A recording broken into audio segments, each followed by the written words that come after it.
Bon, vous vous êtes peut-être déjà dit, devant votre meilleur game de Fortnite, Est-ce qu'il y a des jeux vidéo, jeux olympiques alors que les Jeux Olympiques se sont achevés il y a peu et que les Jeux Paralympiques battent leur plein, de nombreux gamers se demandent pourquoi. Pourquoi les jeux vidéo ne sont pas encore aux Jeux Olympiques? La question peut paraître banale et sans intérêt, mais elle soulève un vrai débat sur le fait de considérer l'e-sport comme un sport à part entière. Allez, prenez votre meilleur clavier souris ou votre manette GameCube, je vous emmène avec moi afin de répondre à cette question.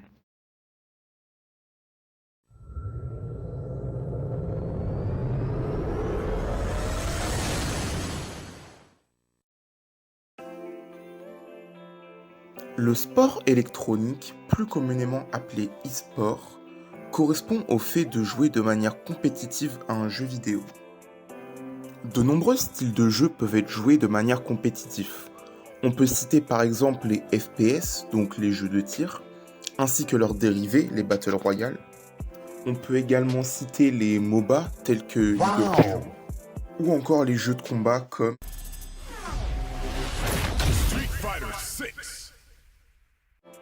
ou encore des jeux un petit peu plus particuliers. Clock Tower's good for him. Yeah. I don't think he's gonna fall to the same dumb stuff that Comment ça, mon ref? I did. Chaz is a smarter man than I. Reno knows how to Shaz deal- has a stage advantage. Shaz player one. Yeah. But So Reno knows Reno's how to not deal gonna with fall it. to No, the no, same Reno, stuff. Reno did the push. Yeah, so Les circuits compétitifs ainsi que les tournois sont généralement organisés par les éditeurs de jeux, mais certains jeux comme Super Smash Bros n'ont pas cette chance et doivent donc se débrouiller seuls. Maintenant que les fondations ont été posées, on va commencer les choses sérieuses.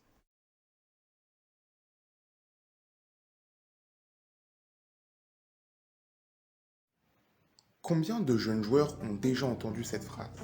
Oui, mais les jeux vidéo, c'est ni un métier, ni un sport, tu peux pas gagner ta vie avec ça.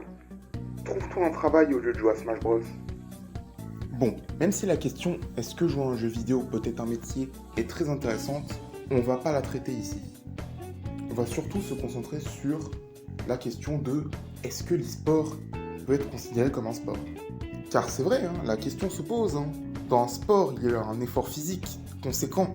Alors que, bon, sur un jeu vidéo, on reste assis sur une chaise et puis voilà.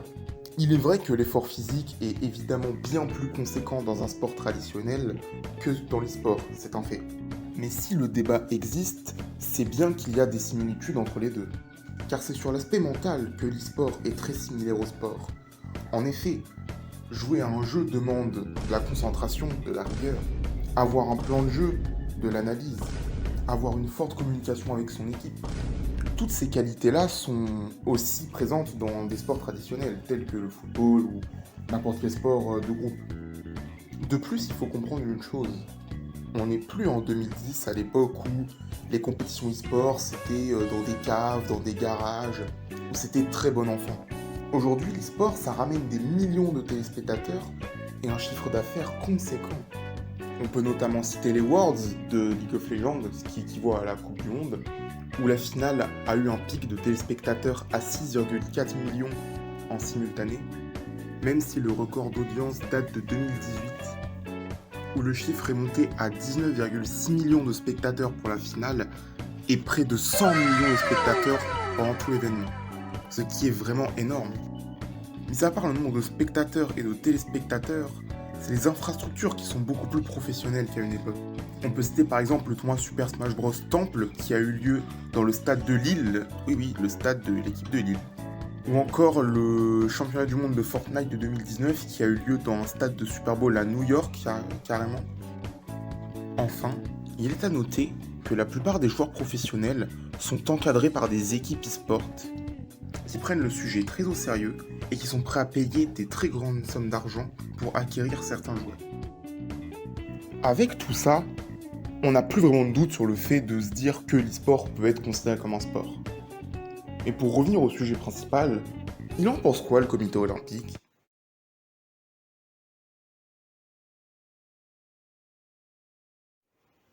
Pour l'opinion publique, l'e-sport a toujours été assez mal vu, dû notamment à la non-considération de celui-ci en tant que sport, mais également pour la violence que l'on peut voir dans certains jeux compétitifs. Néanmoins, il est à noter que depuis 2017, le Comité international olympique a reconnu l'e-sport comme une activité sportive. Il n'a néanmoins commencé à s'y intéresser que brièvement. On pense notamment à l'idée de voir du Rocket League ou du Street Fighter V au JO de Tokyo en 2020, idée qui malheureusement a été abandonnée suite au Covid. Le vrai début de l'e-sport a eu lieu lors de l'Olympic Sport Week de Singapour, un événement e-sport sous l'égide du CIO, en collaboration avec les fédérations internationales et les éditeurs de jeux vidéo. On pensait y voir du League of Legends, du Rocket League et autres. Eh bien, les jeux choisis étaient uniquement des simulations de sport. Ah mais c'était sûr en fait! C'était sûr! On comprend bien avec ça que leur vision de l'e-sport n'est pas tout à fait la même que la vision que peuvent avoir des joueurs comme vous. Donc je pense qu'on peut passer à la conclusion.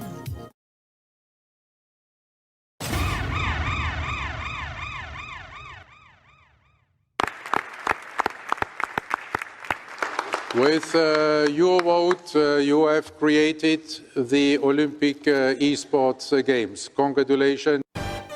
C'était juste inattendu. Sachant qu'ici, on parle pas juste de simulation de sport, mais de vrais jeux e-sport tels qu'on les connaît. À la suite de ce discours, on a eu plus d'informations. On sait déjà que c'est l'Arabie Saoudite qui se porte garant d'accueillir ses premiers Jeux Olympiques de l'e-sport. De plus, et ce qui est très rassurant, c'est que c'est un événement qui serait là tous les 2 ans, et donc qui serait récurrent, ce qui est une très bonne chose. Néanmoins, toutes les autres infos sont floues.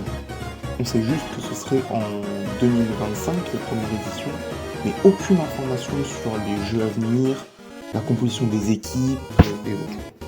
Disons que c'est très rassurant, mais c'est inintéressant donc.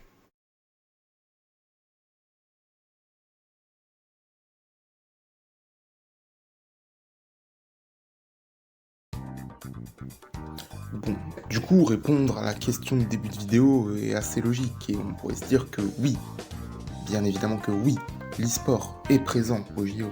Mais on a pu voir que c'est encore très sommaire et qu'il y a beaucoup à faire pour que ce soit une discipline réellement reconnue.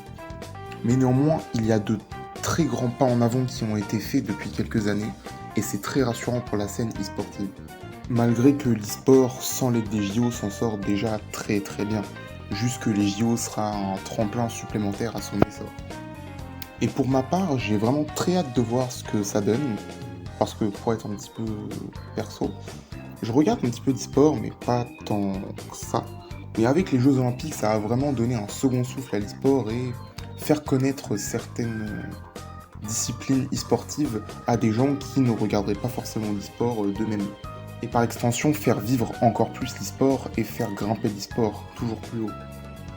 Je profite de cette petite vidéo aussi pour faire une petite annonce. Voilà, j'ai ouvert aussi une petite chaîne Twitch où je vais faire du Smash Bros, car j'ai été semi-pro sur Smash Bros, on peut dire ça comme ça. Et du coup, je vais jouer un petit peu à Smash Bros avec vous, si possible, ou encore des jeux comme Genshin Impact, ou même du Valorant ou autre en fonction de mon humeur. Donc du coup, la chaîne Twitch sera en description. Et n'hésitez pas à venir pour un petit peu de gameplay ou juste débattre de divers sujets. Et bien voilà, j'espère que vous aurez apprécié ce petit voyage dans le monde de l'e-sport et des Jeux Olympiques. N'hésitez pas à vous abonner si vous avez apprécié la vidéo et à lâcher un petit pouce bleu si vous avez également apprécié mon contenu. Et n'hésitez pas aussi à mettre des commentaires afin que je puisse améliorer au mieux mes vidéos, car j'ai encore quelques lacunes sans montage ou en audio. J'ai essayé quelques trucs comparé à la dernière fois et j'aimerais avoir vos retours, l'histoire d'être fixé. Je vous souhaite à très bientôt, une bonne soirée ou une bonne journée et à plus tard.